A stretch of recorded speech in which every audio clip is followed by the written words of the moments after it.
Welcome back to another edition of the Penn State 365 podcast. I'm your host, as always, Richie O'Leary of HappyValleyInsider.com, aka PennState.Rivals.com. And today we had some breaking news with the spring transfer portal window opening. Penn State saw a couple of deflectees, guys entering the portal. I feel like deflectees isn't the right word. Guys that are just trying to find their spot in college football, and it is interesting. 2 scholarship guys, 1 walk-on guy, but let's just start off with the big name, Tamir Robinson, linebacker, former 4-star, former Rivals 200 kid from the 2023 class, ended up leaving Penn State. Shouldn't come as too much of a surprise, as we've hinted at it a bunch on our message boards on the Lions Den forum on Penn State, PennState.Rivals.com. So Tamir Robinson's an interesting one. He was kind of fighting for that, one of those backup roles at the linebacker position. He's a guy that out of high school was a safety, mostly a strong safety out of, I would say 2022, 2023 season hit, ends up tearing his ACL, missing majority of that season when he started to switch to linebacker because he started to pack on more weight and drop down a level at Brashear High School over in Pittsburgh. Ends up missing most of his junior year, ends up missing all of his senior year, ends up redshirting year 1, doesn't really see the field much. And then this past season, he started to see the field a little bit in limited snaps, but really still wasn't there fully. He wasn't fully healthy either. He was still kind of recovering. He did, what was it? I think he appeared in 3 games. He appeared in 3 games as a redshirt freshman in 23. 24, he saw a little bit more in special teams. He actually earned Penn State Special Teams Player of the Week against West Virginia in week 1.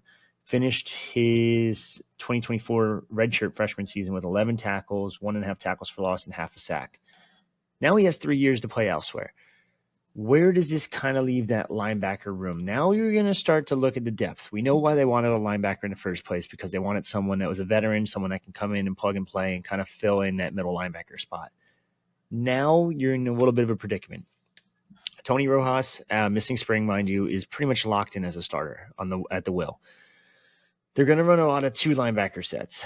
Where does that other linebacker come? It's probably Dom DeLuca for the meantime, but Dom DeLuca could also play a little bit of the will. Keon Wiley, mind you, also missing spring, has had rave reviews about him when healthy. I think he's another guy that's probably going to be playing the will. The will's mostly like those athletic guys, and that's where Wiley kind of fits in. That's where Rojas kind of fits in. I mean, hell, Rojas did just about everything possible out of high school. He was running back. I think he was Virginia's Gatorade Player of the Year for his senior year too. And that's where probably like a LeVar Arrington type goes. It's the more athletic of the 2 linebacker spots. There's also Dakari Nelson over there, but he's a little green still. He's still kind of learning the position, I feel like. He'll get there. He's super athletic. I just feel like he's starting to slide a little bit. So we'll see how much he can kind of develop. But that other spot, it was Tamir Robinson as like one of those rotational backs. I guess technically Keon Wiley could play a little bit of the mic. I don't know if you necessarily want him to. I'd rather keep him as the more athletic spot in that will spot. Anthony Specca, a guy that was also part of Tamir Robinson's class, has been making a pretty big name for himself over the past year. I thought he looked pretty good in limited role, limited time in practice. Other than that, Kari Jackson's there, and I guess he could maybe step up, but I still feel like this is a position group where Penn State really needs to hit this portal, and he needs to hit it pretty hard in this spring portal window cycle. Now, who do they go after? I don't even know. It's going to be very tough.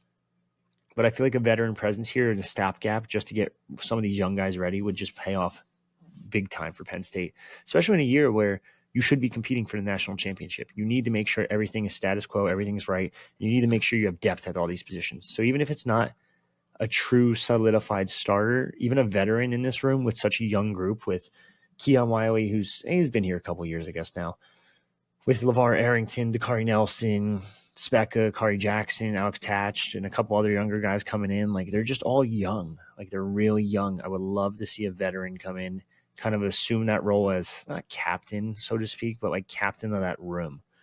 He doesn't actually. Yeah, I mean, it's just tough because you're gonna have to pay a little bit for these guys too.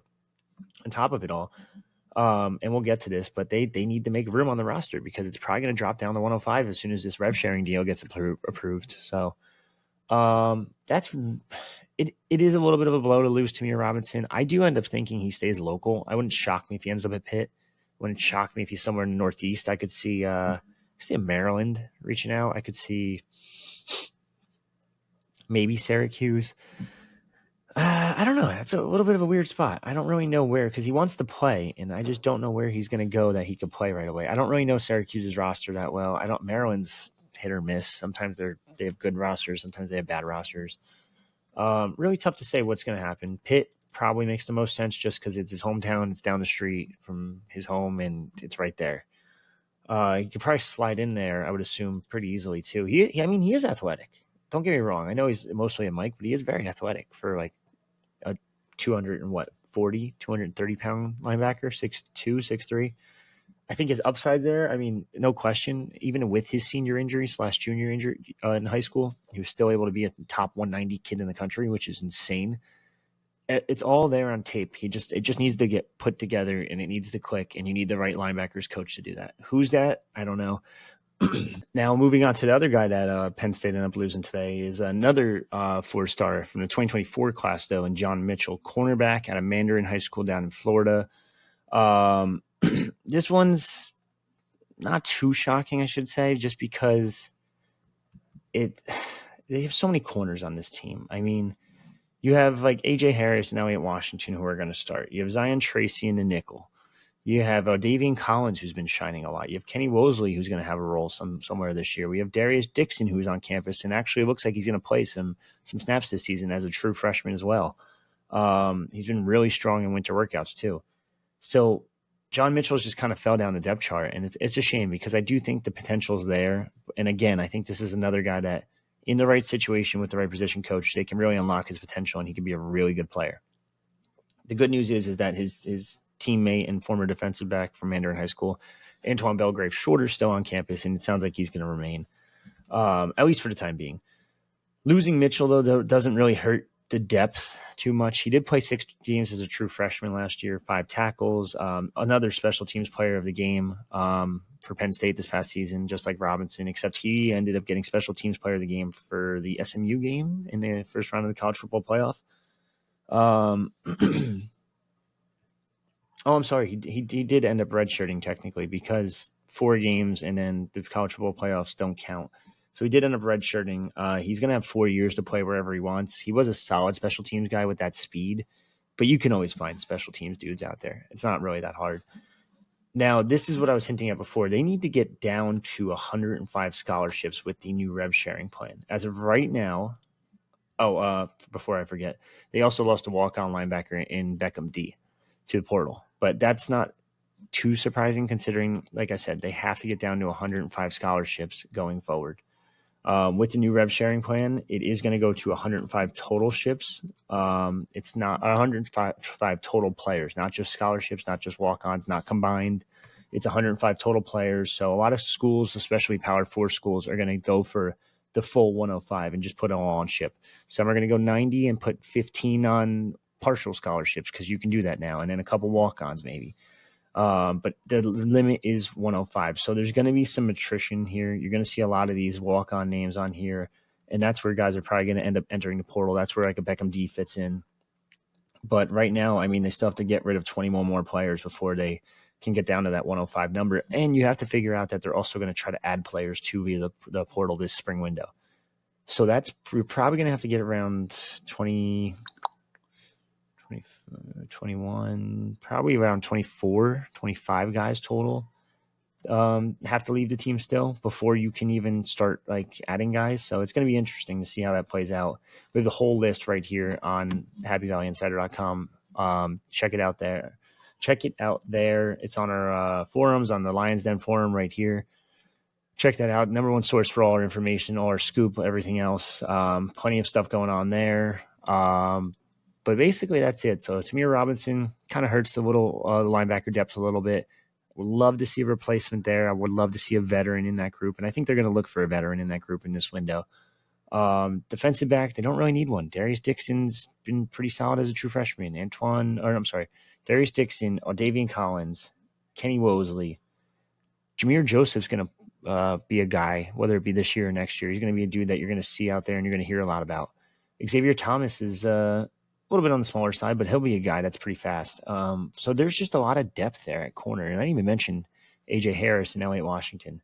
Zion Tracy's technically the nickel, but he can play corner at times too if need be. So either way, they'll be fine at corner. And then Beckham D, linebacker, walk on. Not much to read into there, but that's pretty much it. I'm sure we'll have another episode later this week, or depending on if there's more breaking news or more portal entries, we'll have another episode here. But as always, stay tuned on our YouTube channel. Click the subscribe button down below. Hit us with a like. Hit us with a comment. Open to all criticism and any criticism. So, yeah, also definitely check out happyvalleyinsider.com, aka pennstate.rivals.com. Follow us on social media, and that's pretty much it for me and everyone else here at Happy Valley Insider. It's another episode of the Penn State 365 podcast. Signing off.